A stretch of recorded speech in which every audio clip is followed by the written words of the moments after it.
अब जो ये टॉपिक है, last topic, HDI, human development index. ठीक है, पहले पढ़ लेते हैं क्या कॉन्सेप्ट क्या है, इसके अंदर क्या कहना चाहते हैं। ठीक है, so concept of HDI, the most recent indicator of development is HDI। तो अभी अभी जो हमारे कंट्री में चल रहा है, रिसेंट इंडिकेटर जो अभी हमारे कंट्री में यूज किया जा रहा है, वो है HDI। ठीक है, यूनाइटेड नेशंस डेवलपमेंट प्रोग्राम यानी UNDP presented H D R report, मतलब ह्यूमन डेवलपमेंट रिपोर्ट तैयार किया था 1990 में UNDP ने। In that report HDI was presented as a measure of development, और उन्होंने बताया था कि HDI का यूज करो जिससे हम मेजर कर सकते हैं डेवलपमेंट कितना और किस प्रकार से हो रहा है कंट्री में। Along with economic aspect of measurement, HDI emphasize more or non-economic aspects too। तो उसमें बोला था कि कौन कौन से पॉइंट्स इंक्लूड होने चाहिए, एम्फोसाइज किया गया था ज्यादातर कि कौन कौन से एस्पेक्ट जो इकोनॉमिक रिलेटेड है, नॉन इकोनॉमिक रिलेटेड है, सारे जो एस्पेक्ट्स है उसके अंदर इंक्लूड किए गए हैं, और हम अभी हमारे कंट्री में HDI का यूज करते हैं।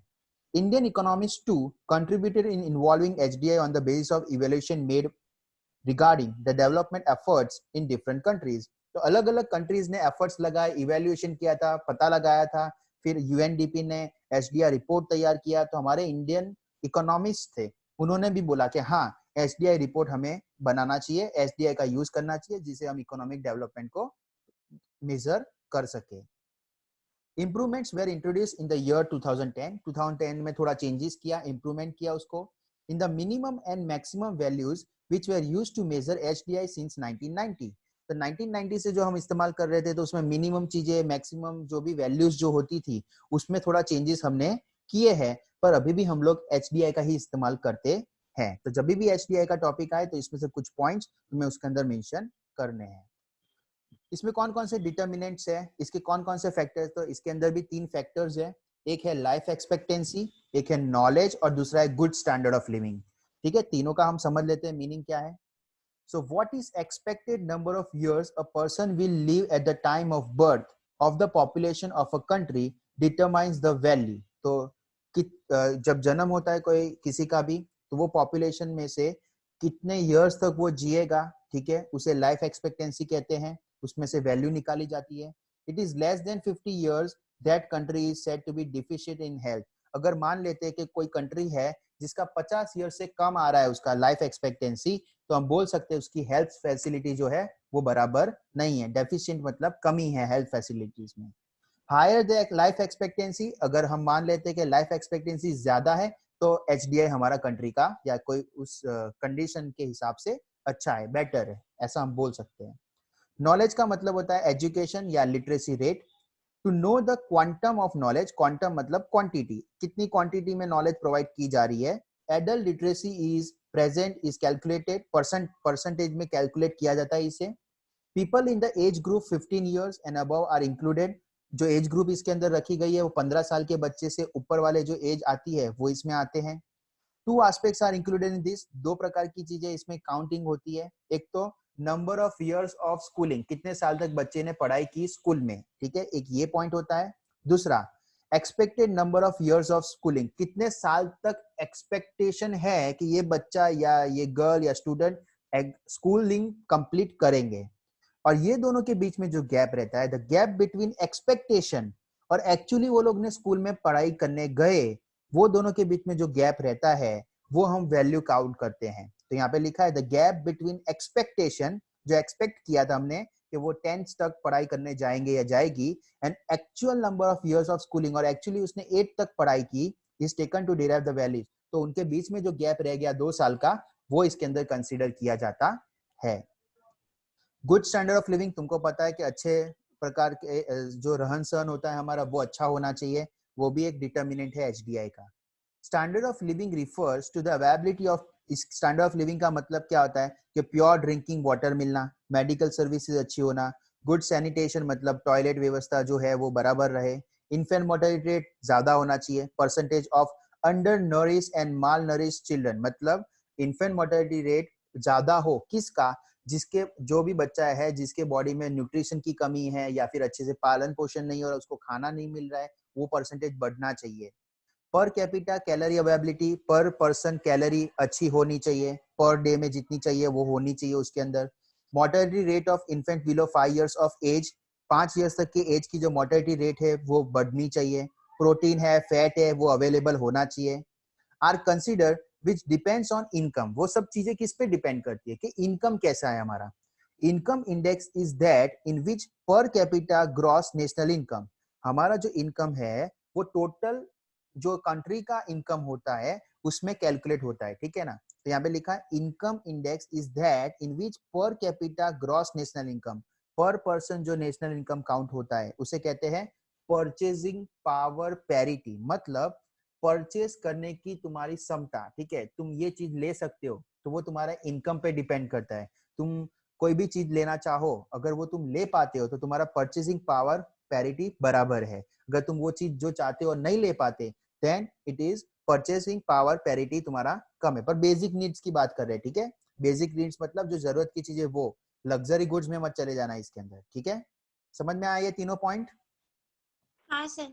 अभी नेक्स्ट है इंपॉर्टेंट एस्पेक्ट्स। इसके अंदर क्या चीजें हैं जो इंपॉर्टेंट है? इसमें मैक्सिमम वैल्यू 1 होती है। इसमें अभी जैसे पीक्यूएलआई में 100 जो होता था काउंटिंग वेट जो काउंट होता था वो 100 के हिसाब से काउंट होता था, 0 से 100 के बीच में। इसमें 0 से 1 के बीच में काउंटिंग होता है। तीनों तीन स्टैंडर्ड्स जो दिए गए हैं, तीनों तीन फैक्टर्स जो दिए गए हैं उसके रिगार्डिंग ज्यादातर इसका जो रेंजेस रहता है वो 0 to 100 के बीच में ही रहेगा। अगर मान लेते हैं कोई कंट्री है जिसका HDI जो है वो 1 के पास में है, तो वो डेवलप्ड ज्यादा फास्ट हो रहा है, ठीक है, और it gets higher rank in HDI, तो HDI का रैंकिंग आता है, उसमें उसको उसको पहला रैंक या दूसरा रैंक जैसा उसका होगा वो रैंक उस हिसाब से मिलेगा। The country whose HDI is farther from 1, मतलब दूर है 1 से, 1 से दूर है मतलब 0 के पास में है, इज कंसिडर लेस डेवलप्ड, उसे लेस डेवलप्ड कहा जाएगा और उसको पीछे के रैंक दिए जाएंगे, मतलब it gets lower rank in the HDI। 2014 के हिसाब से नॉर्वे जो था वो रैंक 1 था, उसका 0.944 HDI उसका था, ठीक है, जबकि इंडिया का था 0.609 और हमको रैंक मिला था 130, ठीक है, 130 हमारा रैंक था और उसका जो रैंक था फर्स्ट रैंक था, ठीक है। टोटल कंट्रीज कितनी थी उस टाइम? तो 188 कंट्रीज थी, ठीक है, 2014 के हिसाब से। यहां तक कोई डाउट? No sir. नेक्स्ट हम आएंगे, रिपोर्ट एक आया था, ठीक है, वो रिपोर्ट क्या बोलना चाहता है? रिपोर्ट है human development indicators for some countries of the world HDR 2015। ये डेटा हमें लर्न नहीं करना है, ठीक है। क्या लर्न करना है वो मैं बता देता हूँ। ये नॉर्वे है, उसका 0.944 है, वो लर्न करने का। अमेरिका का 0.915 है, ये HDI जो 2014 का है वो, और उसका रैंक, ये दो चीज, और वो भी स्पेसिफिक लोगों की। कौन कौन? नॉर्वे का, अमेरिका का, इंडिया का, पाकिस्तान का और नाइजर का। सिर्फ चाइना का नहीं करना है, ठीक है। नॉर्वे अमेरिका करने का, इंडिया पाकिस्तान का, नाइजर का भी करने का, ठीक है। ये इतने चीजों का रैंक और वैल्यू दोनों चीज लर्न करनी है। ये सारी चीजें जो पीछे की है वो करने की जरूरत नहीं है, ठीक है। ये जो डेटा है वो क्या है वो मैं समझा देता हूं तुमको। देखो यहाँ पर डेटा का इंफॉर्मेशन हमें दिया हुआ है, क्या इंफॉर्मेशन दी है वो हम बता देता हूँ। HDI रिपोर्ट जो 2015 में निकाली गई थी उसके अंदर 188 कंट्रीज थी, ठीक है, और उसको 4 पार्ट में डिवाइड किया था। और वो 4 पार्ट कैसे डिवाइड किया था वो मैं समझा देता हूं। अगर कोई भी फर्स्ट रैंक से लेके 49 रैंक में आता है, ठीक है, कोई भी कंट्री जिसका रैंक फर्स्ट से लेके 49 में आता है, उसे कहा जाएगा highest maximum human development, highest human development कहा जाएगा। यहाँ पे लिखा है countries having highest human development, ऐसी कंट्रीज जिसके हाईएस्ट ह्यूमन डेवलपमेंट है वो कौन सी कंट्रीज कहा जाएगा? The average value of human development of first 49 countries is 0.890, मतलब फर्स्ट से लेके 49 कंट्रीज जो आती है, ठीक है, वो सारी कंट्रीज हाईएस्ट ह्यूमन डेवलपमेंट में आएगी, ठीक है। और उसका HDI जो होगा वो होगा 0.890, वो एवरेज निकाला हुआ है, ठीक है। फिर countries having high human development, ठीक है, हाईएस्ट नहीं बोला, इसमें बोला है हाई ह्यूमन डेवलपमेंट, उसमें क्या होगा? तो average value of HDI of countries with 49 के बाद क्या आएगा? 50 to 105 रैंक जिसे मिला होगा उसका एवरेज होगा 0.735, उसे हम हाईएस्ट ह्यूमन डेवलपमेंट वाली कैटेगरी में रखेंगे। मॉडरेट ह्यूमन डेवलपमेंट वाली कैटेगरी में कौन लोग आएंगे? जिसका रैंक 106 से लेके 143 रैंक तक आता है और उसका जो एवरेज HDI है वो होगा 0.614। ठीक है। अगर कोई है countries having low human development, कम, एकदम सबसे कम, तो वो कौन सी कंट्रीज होगी? तो 143 के बाद आता है 144 रैंक से लेके 188, क्योंकि टोटल कंट्रीज कितनी है? 188, तो वो सारे लोग लो ह्यूमन डेवलपमेंट में आ जाएंगे और उसका जो HDI होगा, मतलब ह्यूमन डेवलपमेंट इंडेक्स जो होगा वो होगा 0.493। समझ में आया यहाँ तक? हाँ सर। अभी आता है कंक्लूजन। हम क्या कंक्लूजन कर सकते हैं? ये जो डेटा हमने देखा, ये सब चीज बात पढ़ी, उससे हम क्या कंक्लूड कर सकते हैं? तो हम ये कंक्लूड कर सकते हैं 2014 में नॉर्वे जो था वो फर्स्ट रैंक था, उसका जो था 0.944 उसका इंडेक्स था। ठीक है। इंडिया का जो था 0.609 था और उसका रैंक था 130। टोटल कंट्रीज उसमें 188 थी। ठीक है, ये कंक्लूजन है, ये हम बता सकते हैं। India comes in moderate human development, तो हम लोग कौन सी कैटेगरी में आते से ये चार में से? तो देखो हमारा रैंक 130 है, तो 130 कौन से रैंक के बीच में आता है? 106 से लेके 143 के बीच में 130 रैंक आता है। तो हम बोल सकते हैं कि मॉडरेट ह्यूमन डेवलपमेंट में हमारी कंट्री आती है। ठीक है, जो क्लासिफिकेशन ह्यूमन डेवलपमेंट इंडेक्स का किया गया है उसमें हम तीसरा जो है countries with modern human development में आते हैं। नाइजर जो है वो सबसे कम है, उसका niger in the continent of Africa में आया हुआ है, उसका है 0.348, जो हम ये टेबल में देखेंगे 0.348। ठीक है, और उसका रैंक है 188, मतलब लास्ट सबसे। सो comes last in the order of HDI of 2014, उसके रिपोर्ट के हिसाब से ये लास्ट आता है। कोई डाउट यहाँ तक? No sir. अभी हम पढ़ेंगे दो चीज बाकी है चैप्टर में, एक है इंपॉर्टेंस ऑफ HDI और एक है लिमिटेशंस ऑफ HDI, मतलब क्या फायदे और क्या नुकसान है इस के अभी खत्म करेंगे 5 मिनट्स में। ध्यान देना, HDI is complete as it not only takes economic factor but also includes social welfare by giving importance to education and health। HDI सिर्फ इकोनॉमिक चीजों के ध्यान नहीं रखती। इकोनॉमिक कौन कौन सी चीजें है इकोनॉमिक इसके अंदर? मतलब गुड स्टैंडर्ड ऑफ लिविंग। ठीक है, good standard of living economic factor है। और जबकि सोशल वेलफेयर में कौन सी दो पार्ट आते हैं? एजुकेशन आता है और हेल्थ आता है। यानी HDI एकदम कंप्लीट है, एकदम अच्छा है। क्यों अच्छा है? क्योंकि उसमें इकोनॉमिक चीजें भी आती है और एजुकेशन हेल्थ मतलब सोशल चीजें भी आ जाती है, इसलिए ये एडवांटेज है HDI का।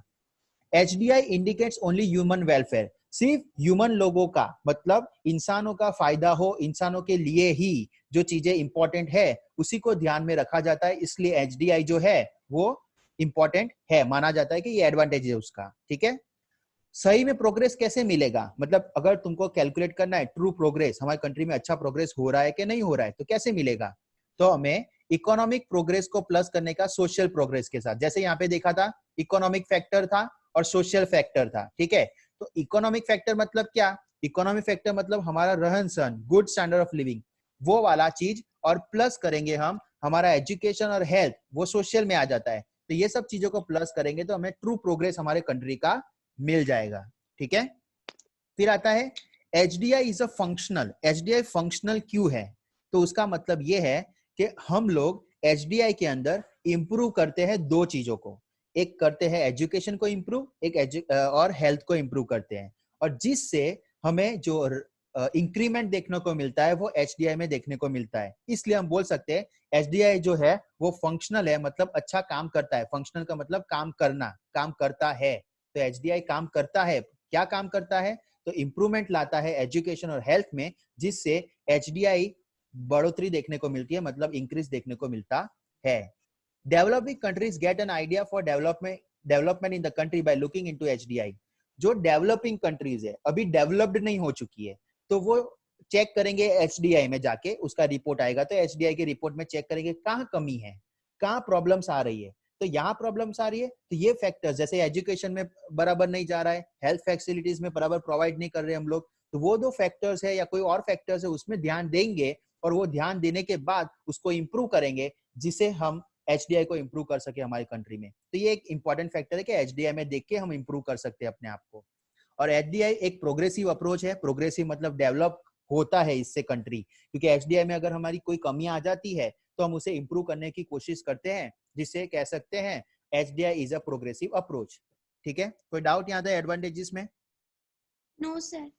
और लास्ट पॉइंट है वो है लिमिटेशंस ऑफ HDI। अभी सुनो, ये कमी, कुछ ना कुछ चीज होती है, उसकी कमियां होती है, ठीक है, डिसएडवांटेजेस है। सो लिमिटेशन क्या है? तो 3 लिमिटेशन है। First, only 3 indicators are included in HDI, which is less other indicators should have been also included। इसमें ऐसा बोल रहा है सिर्फ 3 इंडिकेटर का इस्तेमाल किया जाता है। वो 3 इंडिकेटर कौन से थे? Life expectancy, knowledge, good standard of living, ठीक है, ये 3 चीज अंदर होती है। तो ये 3 काफी नहीं है, उसमें और भी इंडिकेटर्स होने चाहिए, इसलिए ये एक डिसएडवांटेजेस है HDI का।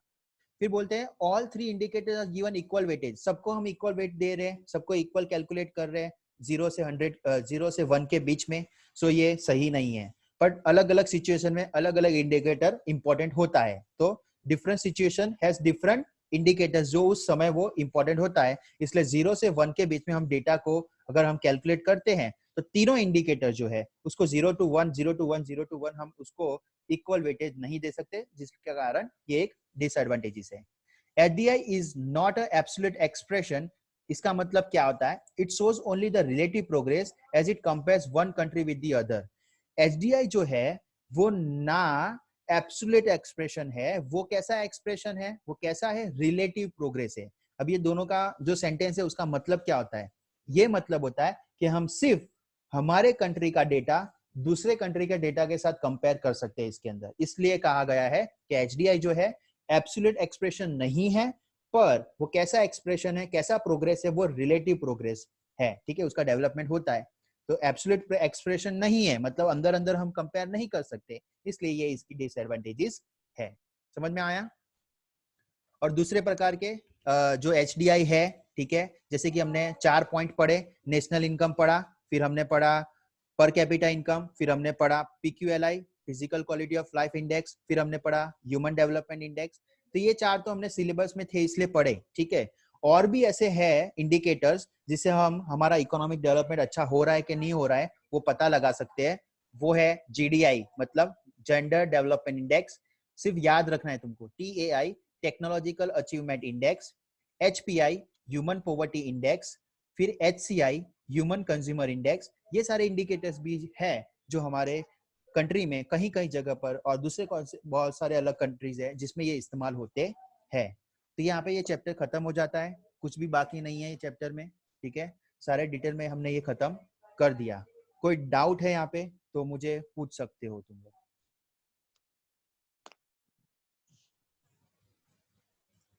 5 मिनट से देख लो, अगर लग